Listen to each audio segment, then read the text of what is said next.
تو یہ آدمی بہت اچھا ہے، اس کے لیے اس کی زندگی بہتر ہے، اس کا جینا بہت اچھا ہے، اس کی زندگی اس کے حق میں خیر اور بھلائی کا سبب ہے، ذریعہ ہے۔ اور یہ کیوں ہے؟ اسی لیے کہ اس کے عمل اس میں اچھے ہو، اور اگر عمل برے ہو تو جتنی عمر لمبی ہوتی جائے گی اسی قدر وہ اللہ کی نگاہ میں گرتا جائے گا، اسی قدر اللہ کی نگاہ میں بدتر ہوتا جائے گا۔ ایک آدمی لمبی عمر پائے اور اس کے اندر ذکر ہو، عبادت ہو، تلاوت ہو، نمازیں ہو، روزہ ہو، یہ آدمی اللہ کی نگاہ میں بڑھتا چلا جائے گا۔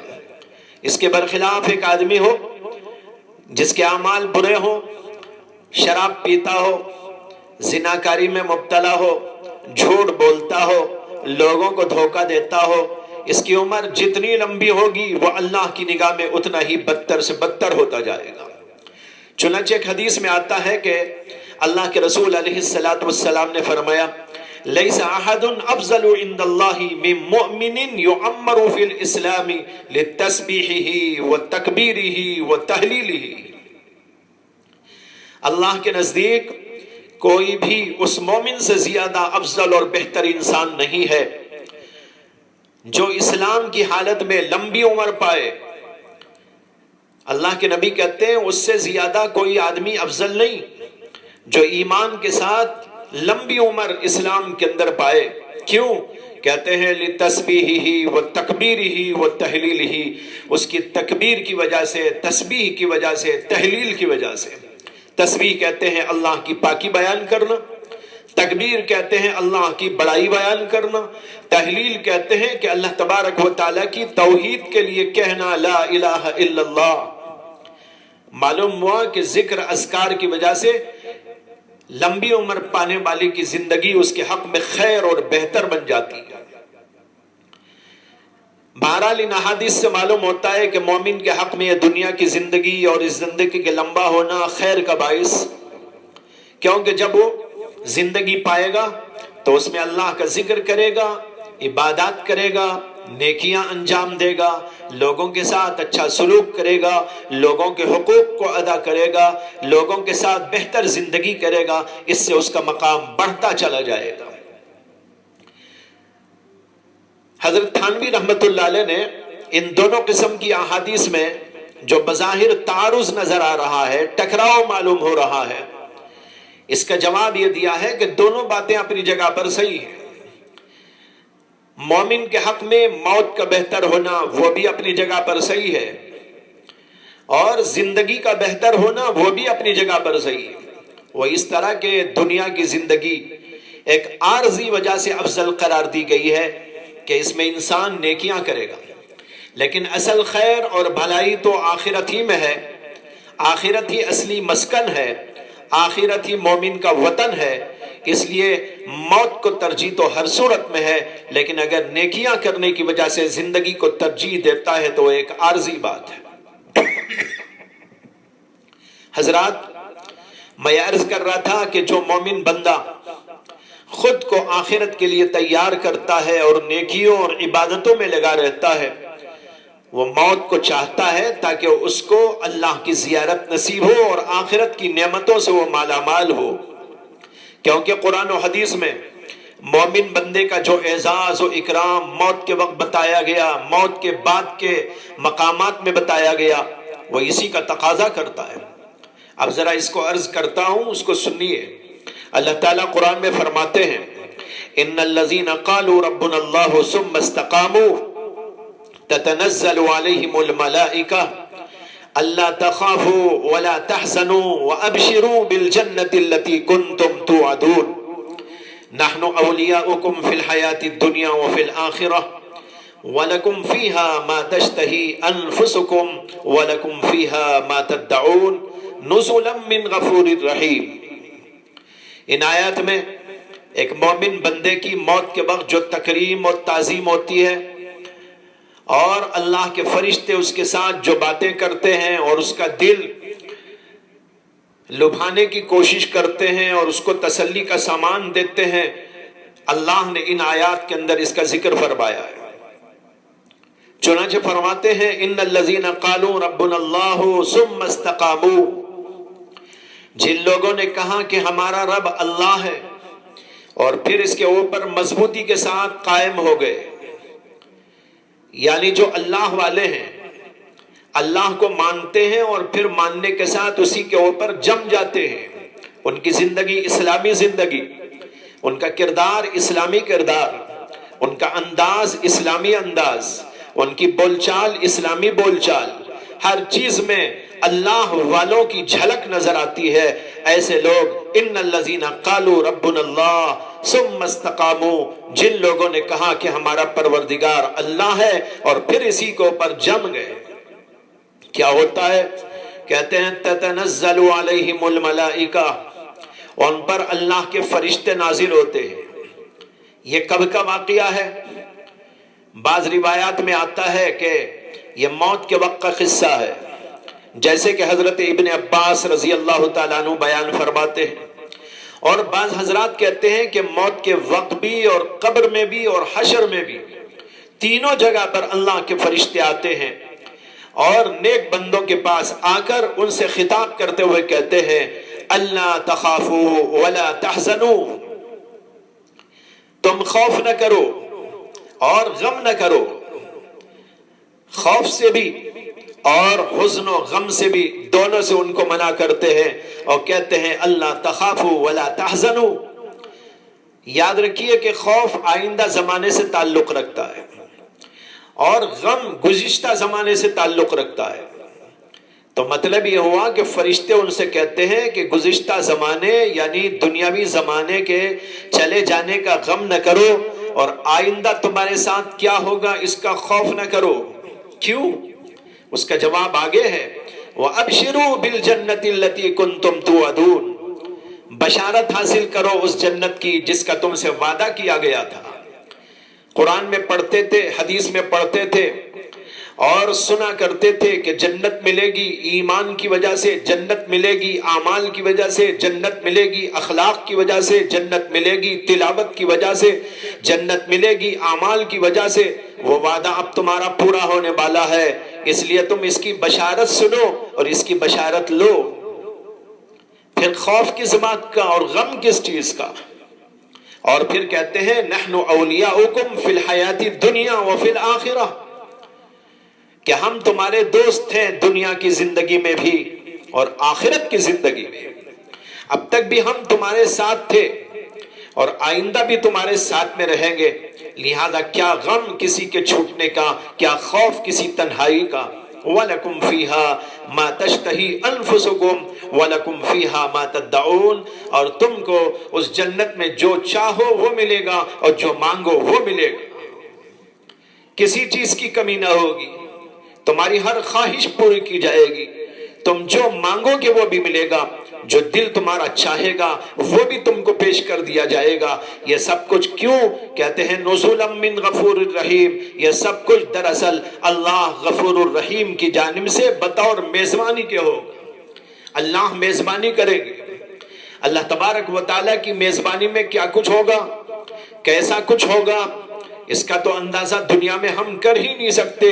البتہ اتنا تو سمجھ سکتے ہیں کہ اللہ کی میزبانی بہتر سے بہتر، اعلیٰ سے اعلیٰ ہوگی، جہاں تک کہ ہمارا دل و دماغ نہیں پہنچ پائے گا.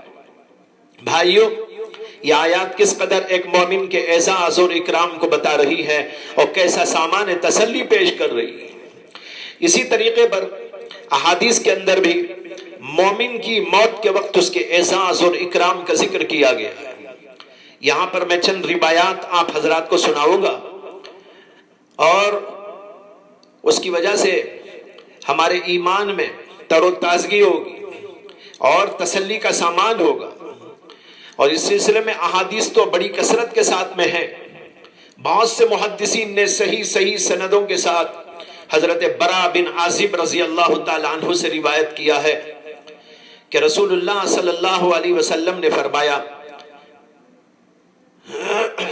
حضرت برا بن عازب کہتے ہیں کہ ایک بار ہم اللہ کے رسول علیہ السلام کے ساتھ ایک جنازے میں گئے اور قبر تک پہنچے، اور جب میت کو قبر میں اتار دیا گیا تو رسول اکرم صلی اللہ علیہ وسلم بیٹھ گئے اور ہم لوگ بھی بیٹھ گئے گویا کہ ہمارے سروں کے اوپر پرندے ہو.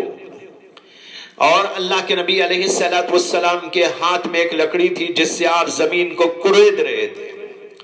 پھر آپ نے سر اٹھایا اور 3 دفعہ ہم لوگوں سے فرمایا اللہ کے عذاب سے، اللہ کی طرف سے، اللہ سے عذاب قبر سے پناہ مانگو، عذاب قبر سے پناہ مانگو.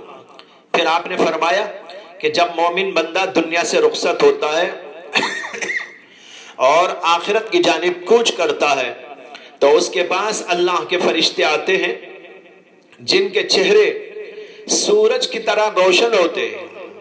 ان کے پاس جنت کا لباس اور جنت کی خوشبو ہوتی ہے، اور جہاں تک نظر جاتی ہے وہاں تک وہ پھیل کر بیٹھ جاتے ہیں. پھر ملک الموت، موت کا فرشتہ اس کے سر کے پاس آ کر بیٹھ جاتے ہیں اور کہتے ہیں اے نفس مطمئنہ، اللہ کی مغفرت اور رضا کی طرف چل. پس اس کی روح اس طرح آسانی کے ساتھ نکل آتی ہے جیسے کہ مشکیزے سے پانی کا قطرہ نکل پڑتا ہے. اللہ کے رسول نے فرمایا کہ اگرچہ تم کو ظاہری نگاہوں سے اس کے خلاف اس پر شدت نظر آتی ہو، لیکن حقیقت یہ ہے کہ اس کے ساتھ بڑی آسانی کا معاملہ ہوتا ہے. جب وہ روح نکال لیتے ہیں تو فوراً دوسرے معاون فرشتے اس کو ہاتھوں ہاتھ لیتے ہیں اور اس کو جنت کے کفن میں رکھ لیتے ہیں جس میں خوشبو ہوتی ہے، اور اس سے ایسی تیز خوشبو نکلتی ہے جیسے دنیا کے مشک، اعلیٰ سے اعلیٰ مشک کے اندر تیز تیز تر خوشبو ہو سکتی ہے. اس کے بعد میں فرمایا کہ اس کے بعد وہ فرشتے اس کی روح کو لے کر آسمانوں کی طرف چڑھتے ہیں تو جو فرشتے راستے میں ملتے ہیں وہ پوچھتے ہیں یہ پاکیزہ روح کون ہے. یہ لے جانے والے فرشتے بڑے القاب اور آداب اور بڑے اچھے اچھے ناموں سے اس کا تذکرہ کرتے ہیں. یہ فلاں ابن فلاں ہے، یہ ایسا تھا، ایسا نیک تھا، ایسا معرفت والا تھا، ایسی نمازوں والا تھا، ایسے ذکر و تسبیح والا تھا، ایسی عبادتوں والا تھا، ایسے اخلاق و کردار والا تھا، ایسی دینی خدمات والا تھا. یہ سب اس کا تذکرہ کرتے ہوئے اس کو لے جاتے ہیں. پھر وہ ایک کے بعد دیگرے آسمانوں کو طے کرتے ہوئے ساتویں آسمان پر اس کو لے جاتے ہیں. وہاں اللہ کا حکم ہوتا ہے کہ اس کا نام علیین میں لکھ دو. یہ علیین جنت کا ایک مقام ہے جہاں مومنوں کی روحوں کو رکھا جاتا ہے. پھر حکم ہوتا ہے کہ اس کو زمین کی طرف لے جاؤ قبر میں، کیونکہ میں نے زمین ہی سے ان کو پیدا کیا ہے اور اسی زمین میں ان کو لوٹاؤں گا اور اسی زمین سے ان کو نکالوں. چنانچہ اس کو لا کر اس کی قبر کے اندر بدن میں روح ڈال دی جاتی ہے. اس کے بعد قبر کے اندر 2 فرشتے آتے ہیں، منکر و نکیر، اور اس کو بٹھاتے ہیں اور سوال کرتے ہیں کہ تیرا رب کون ہے؟ وہ جواب میں کہتا ہے ربی اللہ. وہ پھر پوچھتے ہیں کہ تیرا دین کیا ہے؟ وہ کہتا ہے کہ میرا دین اسلام. وہ پوچھتے ہیں کہ وہ کون تھے جو تم میں نبی بنا کر بھیجے گئے؟ وہ کہتا ہے کہ وہ اللہ کے پیغمبر محمد صلی اللہ علیہ وسلم تھے. وہ پوچھتے ہیں کہ تجھے کیسے اس کا علم ہوا؟ وہ کہتا ہے کہ میں نے کتاب اللہ میں پڑھا اور ایمان لایا اور تصدیق کیا. اس کے بعد ایک فرشتہ ندا دیتا ہے آسمان سے اللہ کی طرف سے اور کہتا ہے کہ میرے بندے نے سچ کہا. اس کے لیے جنت کا بچھونا بچھا دو اور جنت کا لباس پہنا دو اور اس کے لیے جنت کا ایک دروازہ کھول دو. بس اس کو جنت کی ہوائیں اور خوشبوئیں آنی شروع ہو جاتی ہیں اور جہاں تک نظر جاتی ہے وہاں تک اس کی قبر کو کشادہ کر دیا جاتا ہے. اسی حدیث میں ہے کہ ایک شخص اس کے پاس عمدہ لباس اور عمدہ خوشبو میں آتا ہے اور کہتا ہے کہ تم کو خیر کی خوشخبری ہو. یہ مرنے والا پوچھتا ہے کہ تو کون ہے؟ وہ کہتا ہے کہ میں تمہارا نیک عمل ہوں. ایک اور بہت طویل حدیث ہے جو حضرت تمیم داری رضی اللہ تعالیٰ عنہ سے مروی ہے. اس کے اندر کے کچھ ٹکڑے میں آپ کو سناتا ہوں. مثلا اس کے اندر اللہ کے رسول علیہ السلام نے ایک بات یہ بھی ارشاد فرمائی کہ جب کسی بندے کی روح قبض کرنی ہوتی ہے نیک بندے کی تو اللہ تعالیٰ ملک الموت سے فرماتا ہے کہ میرے دوست کے پاس میں جاؤ. میں نے اسے خوشی میں اور غمی میں دونوں میں آزمایا ہے، میں نے اسے اپنی مرضی کے مطابق پایا، ہر موقع پر، غمی میں بھی اور خوشی میں بھی۔ میں اب اس کو دنیا کے غموں سے نجات دینا چاہتا ہوں، لہذا ملک الموت اس بندے کے پاس آتے ہیں اور ان کے ساتھ 500 فرشتے ہوتے ہیں اور ان کے ساتھ جنت کا کفن اور خوشبو ہوتی ہے، ایمان کے پھولوں کے گلدستے ہوتے ہیں اور سفید ریشم ان کے پاس میں ہوتا ہے جس میں خالص مشک کی خوشبو ہوتی ہے، اور ملک الموت اس کے سرہانے بیٹھ جاتے ہیں اور دوسرے فرشتے ان کے ارد گرد بیٹھ جاتے ہیں، اور ہر فرشتہ اس کے بدن پر اپنا ہاتھ رکھتا ہے اور ریشمی کپڑا اس کے اوپر پھیلا دیا جاتا ہے اور اس کے تھوڑی کے نیچے خوشبو لگا دی جاتی ہے اور جنت کی جانب دروازہ کھول دیا جاتا ہے جس سے اس کو جنت کی عجائبات نظر آنے لگتی، کبھی جنت کی حوریں، کبھی وہاں کے پھل و پھول، وہاں کی رونقیں، جیسے بچوں کو بہلایا جاتا ہے اور اسی طرح اس کو بھی بہلانے کی کوشش کی جاتی ہے۔ یہ سب دیکھ کر مومن کی روح لپک کر آگے بڑھتی ہے تو فرشتہ کہتا ہے اے پاکیزہ روح، چل بے خار بیری کے پھلوں میں اور تہبتے کھیلوں میں اور لمبے سائے اور بہتے ہوئے پانی کی طرف، اور اللہ کے فرشتے اس کے ساتھ نرمی اور تلطف کا معاملہ کرتے ہیں جیسے کوئی ماں اپنے بچے کے ساتھ میں کرتی ہے، کیونکہ یہ اللہ کا محبوب بندہ ہوتا ہے، قابل اکرام ہوتا ہے، قابل تعظیم ہوتا ہے، اس طریقے پر اس کی روح کو نکال لیا جاتا ہے۔ اسی حدیث میں ہے کہ اس بندے کے یہاں سے جانے پر 40 دنوں تک زمین اس کی جدائی پر روتی ہے اور آسمان کے وہ دروازے بھی روتے ہیں جن سے اس کے اعمال چڑھتے تھے اور اس کا رزق اترتا تھا۔ مشکات شریف میں ایک حدیث میں ہے کہ جب مومن ٹھیک ٹھیک جواب دے دیتا ہے تو اس کی قبر کو 70 گز وسیع کر دیا جاتا ہے اور روشن کر دیا جاتا ہے، اور پھر اس سے کہا جاتا ہے کہ سو جا، تو وہ مرنے والا کہتا ہے فرشتوں سے کہ مجھے اپنے گھر والوں کے پاس جانے دو تاکہ میں ان کو بتا کر آ جاؤں کہ میرے لیے کیا کیا نعمتیں یہاں پر میسر ہیں، لیکن فرشتے کہتے ہیں نم کنومت العروس، نہیں اب تم دلہن کی طرح سو جاؤ۔ ایک حدیث میں ہے کہ جب ملک الموت مومن بندے کے پاس آتے ہیں تو اس کو سلام کرتے ہیں اور یوں کہتے ہیں السلام علیکہ یا ولی اللہ، اٹھو اس گھر کی طرف چلو جس کو خالی کیا جانا ہے، اس گھر کی جانب چلو جس کو معمور کیا جانا ہے، یعنی دنیا سے آخرت کی جانب چلو۔ حضرات، یہ ہے ایک مومن کا اللہ کے ہاں اعزاز و اکرام، لہذا ہم سب کو ایسا مومن بننے کی کوشش کرنا ہے، اور یہی اصل ہے۔ یہ تو روح کے نکلنے کے وقت اور قبر میں اس کے ساتھ جو معاملہ ہوگا اس کو عرض کیا تھا، پھر حشر میں کیا ہوگا، وہاں کے انعامات کیا ہوں گے، ایک مستقل عنوان ہے، اور اس کے اوپر قرآن و حدیث کے ذخیرے میں بے شمار مواد پایا جاتا ہے۔ اس کو پڑھنے کی کوشش کرنا چاہیے اور دل کو سامان تسلی دیتے رہنا چاہیے۔ اصل چیز تو یہی ہے کہ ہم اس کے لیے تیاری کریں۔ وآخر دعوانا ان الحمد للہ رب العالمین۔